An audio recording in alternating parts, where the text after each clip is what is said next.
কই যাইবা দাঁড়া ওই যে মায়ের লোক ঘরে যা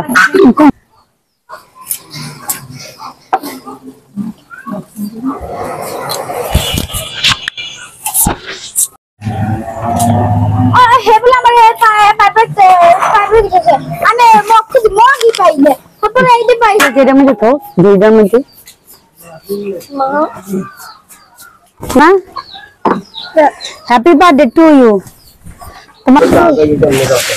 বাবা এটা হ্যাপি বার্থডে করতেছে পেঁয়াজগুলো কেটে নিয়েছিলাম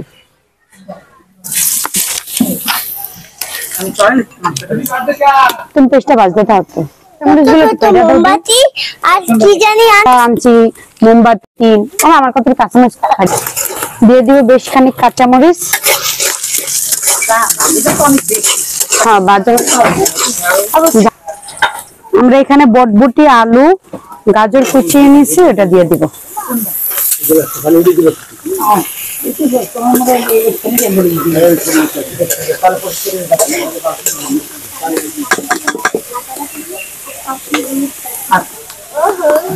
ঠিক আছে যুবা না লালটা পড়বি হ্যাঁ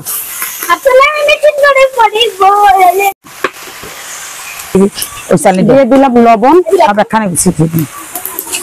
আসসালামু আলাইকুম বন্ধুরা, আশা করি যে যেখানে আছেন ভালো আছেন সুস্থ আছেন। আলহামদুলিল্লাহ আমরাও ভালো আছি। তো আলহামদুলিল্লাহ আমরাও ভালো আছি।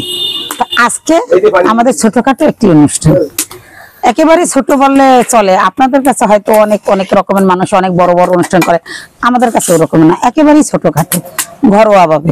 আমার কিছু বিশেষ মেহমান আছে যারা আমাদের নিজেরই আত্মীয়, পাশে কাছাকাছি। এই আত্মীয় মানুষদের কিছু মানুষ আমি দাওয়াত করেছি, ওরা খাবে। কিসের জন্য দাওয়াত করেছি সেটা শুনি। আমার দুই নাতির আজকে জন্মদিন, একজনের আগে ছিল 2 দিন আর একজনের 2 দিন পরে, কিন্তু আমরা একসাথেই এইটা করছি কারণ ওরা তো পোলা পাইনি, একটু আনন্দ ফুর্তি করতে চাচ্ছে। আমি দিয়ে দেব পেঁয়াজ কুচি। আমি তো মুরগির মাংসটা রান্না করব। তো বন্ধুরা বাচ্চারা তো আনন্দ ফুর্তি করতে চায়, তো এই আর কি। আমরা ঘরোয়া ভাবে ওই জন্মদিন করা তেমন ভালো না, সেটা আমরাও জানি, এই আর কি। তো ওরকমের জন্মদিন করছি না, এমনি কিছু ছোট ছোট বাচ্চাদের কিনে ওরা আনন্দ ফুর্তি করবে, সবটাই আপনাদের সাথে শেয়ার করবো। ভিডিওটা প্রথম থেকে শেষ পর্যন্ত দেখবেন, স্কিপ করবেন না। স্কিপ করলে বন্ধুরা অনেক অনেক মজার জিনিস যেগুলো দেখতে পারবেন না। দাঁড়া দিয়ে দেবো এলাচ, দারচিনি আর লং।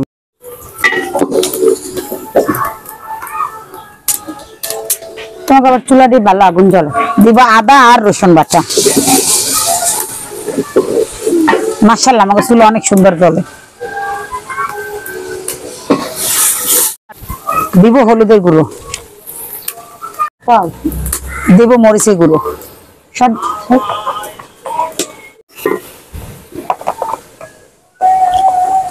মরিচের গুঁড়ো, দিব ধনিয়ার গুঁড়া।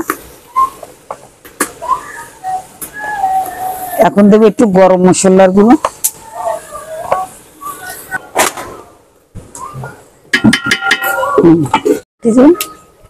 আমি মাংসটা দিয়ে দেব।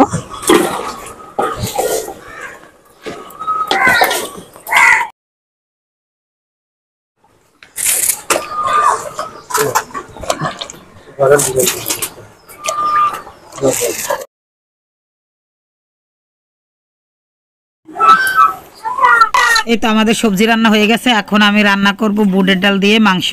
তাই এটা রান্না করার জন্য আমি এলাচ, দারচিনি আর লং দিয়ে দিলাম পেঁয়াজ কুচি আর দিয়ে দেবো আদা রসুন বাটা দিয়ে এটা ভালো করে ভেজে নেব। এটা আমরা মুরগির পাক চামড়া দিয়ে ডাল রান্না করব, তো এর জন্য এটা দিয়ে দিয়েছি। তার দিয়ে দিলাম ধনিয়ার গুঁড়া, দিয়ে দিলাম হলুদের গুঁড়া, দিয়ে দিলাম মরিচের গুঁড়া, দিলাম পরিমাণ মতো লবণ দিয়ে আমি ভালো করে এটা একটু কষিয়ে নেব। মশলাটা কষানোর পরে দেখা যায় আমি ওগুলো দিয়ে দিব। এভাবে ডাল রান্না করলে খেতে কিন্তু অনেক মজা হয়। তা আমাদের এই অনুষ্ঠানে এই ডালটা রান্না করছি, সবাই খেয়ে অনেক মজা করেছে। তো আর দিয়ে দিলাম ধনিয়ার গুঁড়ো, তাহলে লবণটাও দিয়ে দিলাম। এই তো আমি মশলাটা আমার কষানো হয়ে গেছে। এখন আমি দিয়ে দিলাম ওই যে মুরগির পা, হাত পা এগুলো দিয়ে দিয়েছি। এখন ভালো করে কষিয়ে নিয়েছি, দিয়ে দিলাম সাথে বুটের ডাল। তা বুটের ডালটা ভালো করে একটু কষিয়ে নেব, তারপরে আমি গরম পানিটা দিয়ে দিব। তাই ডাল অনেকগুলো, এর জন্য আর একটু বেশি করে কষিয়ে নিচ্ছি। তো এখানে তো বন্ধুরা আপনারা রান্নাবাড়ার ভিডিওটা দেখলেন, এখানে সব ধরনের রান্নারাই থাকবে। আর এর জন্মদিনের যে কেক কাটা, তারপর আনন্দ ফুর্তি যেগুলো খাওয়া দাওয়া, সেটা পার্ট 2-তে দেখতে পারবেন। ভিডিওটা প্রথম থেকে শেষ পর্যন্ত দেখবেন। ডালটা খেতে কিন্তু অনেক মজা হয়েছিল।